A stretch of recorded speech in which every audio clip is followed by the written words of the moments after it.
Good morning, friends. Welcome back to the class of compulsory English. I am your teacher, Rajiv Taide, and in the last period, we have seen the introduction regarding the poet and the poem, and the name of that poem is Once Upon a Time, and the poet of this poem is Gabriel Okara. So, in today's lecture, we will explain the text of the given poem. So, I will read the text and explain it into Marathi language so that you will come across the meaning of that poem. So, I will read the text now. Once upon a time, son. Now in the very first line, we see that the poem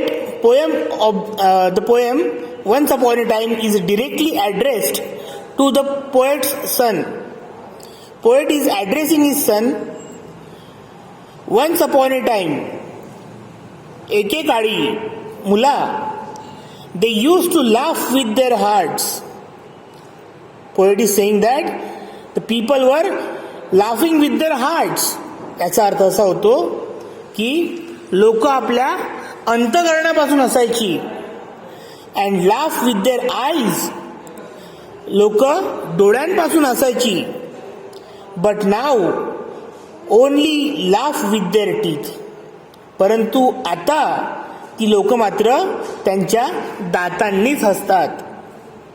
आता दातांनी हसणं म्हणजे नेमकं काय, तर मनामध्ये नसतानाही दुसऱ्याला आनंद व्हावा किंवा प्लीज करावा, ज्याला आपण खोटं हसणं म्हणू, अंतःकरणाने हसणं म्हणू. अंतःकरणाने हसणं म्हणता येणार नाही, अशा प्रकारचं हसणं आता लोक वापरतायत. फक्त दातांनी हसतायत. मनामध्ये एक विचार असतो आणि ते खोटं हसू जगापुढे मांडतात. त्यांना अंतःकरणातून हसू त्यांना येत नाही. ते आज त्या गोष्टीचा, त्या विनोदाचा, आनंदाचा अनुभव ते करू शकत नाहीत. तर असा या ओळींचा अर्थ आहे. While their ice block cold eyes search behind my shadow. While their ice block cold eyes search behind my shadow. याचा अर्थ असा होतो की त्यांचे जे डोळे आहेत ते एका मृताप्रमाणे झाले आहेत. जसं आता एखाद्याला फ्रीजरमध्ये ठेवला आपण एका बॉडीला, तर त्याचे डोळे का होऊन जातील, एकसारखेच दिसतील, because it is dead. Block cold eyes म्हणजे मृत माणसाचे डोळे.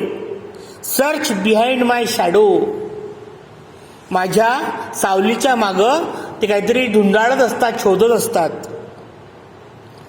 There was a time indeed they use to shake hands with their hearts. असाही एक काळ होता माझ्या मुला की जेव्हा लोक एकमेकांशी हस्तांदोलन करताना संपूर्ण अंतःकरणाने एकमेकांचे हात मिळवायचे. बट दॅट्स गॉन सन. परंतु माझ्या मुला, हे सगळं काही गेलेलं आहे. नाऊ दे शेक हँड्स विदाउट हार्ट्स. आता अंतःकरण मिळलं नाही, त्यांना आनंद होत नसला तरीही ते एकमेकांशी काय करतात, हस्तांदोलन करतात. While their left hand search my empty pockets. आणि त्यांचा जो उजव्या हाताने जर त्यांनी हस्तांदोलन केलं तर त्यांचा जो डावा हात आहे तो काय करतो, म्हणते माझे रिकामे खिसे जांभळतात. म्हणजे they are expecting some kind of profit from the poet. म्हणजे याचा अर्थ असा होतो की जर कुणापासून फायदा होत असेल तर मनामध्ये नसतानाही लोक हँडशेक करतात. परंतु त्यांचा उद्देश काय असतो, तर ज्याच्याशी ते हँडशेक करतात त्याच्यापासून आपल्याला काहीतरी बेनिफिट व्हायला पाहिजे, फायदा व्हायला पाहिजे. म्हणजे फायद्यापुरतेच आजकालचे रिलेशन सगळ्या लोकांचे झालेले आहेत, असं या ठिकाणी कवीला म्हणायचं आहे. Feel at home come again. घर असल्यासारखंच वाग किंवा परत ये. दे से when I come again and feel at home, once, twice, there will be no thrice. जेव्हा ते लोक, ती मंडळी जेव्हा असं म्हणतात की बा घरच्यासारखं फील करा किंवा परत या आमच्याकडे आम्हाला भेट द्यायला, तर एक किंवा दोनदा भेट दिल्यानंतर तिसऱ्यांदा ते तुमचं त्याच पद्धतीने, त्याच जोमाने, त्याच प्रेमाने स्वागत करत नाहीत. त्यांच्यामधला तो जो ओलावा असतो तो कुठेतरी संपून जातो. अशा प्रकारचं म्हणणं या ठिकाणी कवीचं आहे.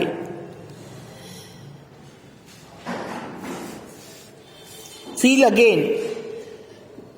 At home once, twice, there will be no thrice, for then I find doors shut on me. आणि त्यानंतर मला तर असं आढळून आलं की तिसऱ्यांदा जर मी त्यांच्या घरी गेलो तर ती लोक माझ्या चेहऱ्यावरती, माझ्या तोंडावरतीच ते दार बंद करून घ्यायची. त्यांना त्यांच्या घरातला प्रवेश नकोसा वाटायचा. So I have learned many things son. असं आहे माझ्या मुला की मी खूप साऱ्या गोष्टी शिकलो. I have learn to wear many faces. मी खूप सारे चेहरे किंवा मुखवटे घालायला शिकलो. Like dresses, home face.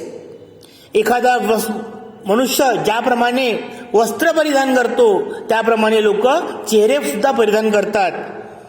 Home face, घरी दिसायचा फेस, चेहरा. ऑफिस फेस, ऑफिसमध्ये वेगळा चेहरा. स्ट्रीट फेस, रस्त्यावरती वेगळा चेहरा. होस्ट फेस, जेव्हा कोणीतरी आपल्याला होस्ट करतंय तेव्हा त्याचा चेहरा. कॉकटेल फेस, आणि असे चेहरे असतात की ज्याच्या चेहऱ्यावरचे आविर्भाव ओळखू शकत नाहीत, असे कॉकटेल फेस, म्हणजे त्याला आपण मिश्र स्वरूपाचे म्हणू. With all their comforting smiles like fixed portrait smile. त्यांची ती जी स्माईल असते ती कन्फर्म असते, त्यामध्ये कुठलाही मनापासूनचा भाव नसतो.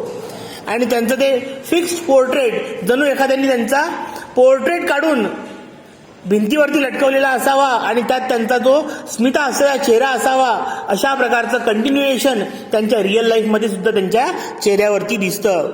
तर ते भाव खोटे आहेत असं या ठिकाणी कवीचं म्हणणं आहे. And I have learn to laugh with only my teeth.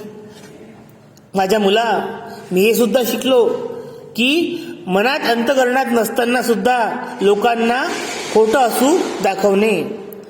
माझ्या दातांनीच फक्त मी हसतो आता, मनापासून, अंतकरणापासून मी आता हसत नाही. And shake hands without my heart. माझ्या मनात नसतानाही मी लोकांशी हस्तांदोलन करतो. I have also learn to say goodbye when I mean good riddance. मी लोकांना गुड बाय म्हणणं सुद्धा शिकलो जेव्हा त्या गुड बायचा अर्थ काय असतो, गुड रिडन्स. रिडन्स म्हणजे बरं झालं, सुटका झाली. To say glad to meet you. मी असंही म्हणतो की बा तुम्हाला भेटून आनंद झाला. विदाउट बिईंग ग्लॅड, जेव्हा मी आनंदी नसतो. And to say it's been nice talking to you after being bored. मला बोर होतं तरीही मी लोकांना त्यांच्या तोंडावरती म्हणतो की बा तुम्हाला भेटून मला फार आनंद झाला, तुमच्याशी बोलून मला फार आनंद झाला. But believe me son, I want to be what I use to be. परंतु माझ्या मुला, माझ्यावरती विश्वास ठेव, मला तेच बनायचं आहे जे मी होतो. When I was like you. मी जेव्हा तुझ्यासारखा होतो. I want to unlearn all these muting things. या ज्या काही स्तब्ध गोष्टी आहेत, ह्या सगळ्या काही ज्या निस्तेज गोष्टी आहेत, यांच्यासारखं मला नाही व्हायचं. मी ज्या गोष्टी शिकलेलो आहेत त्या मला विसरायच्या आहेत. अनलर्न म्हणजे शिकलेल्या गोष्टी विसरून जाणे. ह्या गोष्टी मला करायच्या आहेत. Most of all I want to relearn.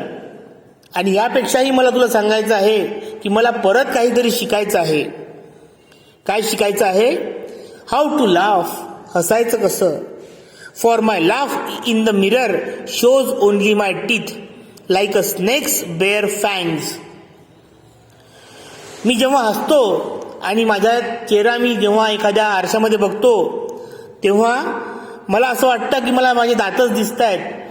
जसा एखादा साप, विषारी साप आपले जे सुळे आहेत तो दाखवतो तशा प्रकारे माझे दात ते मला भासतात.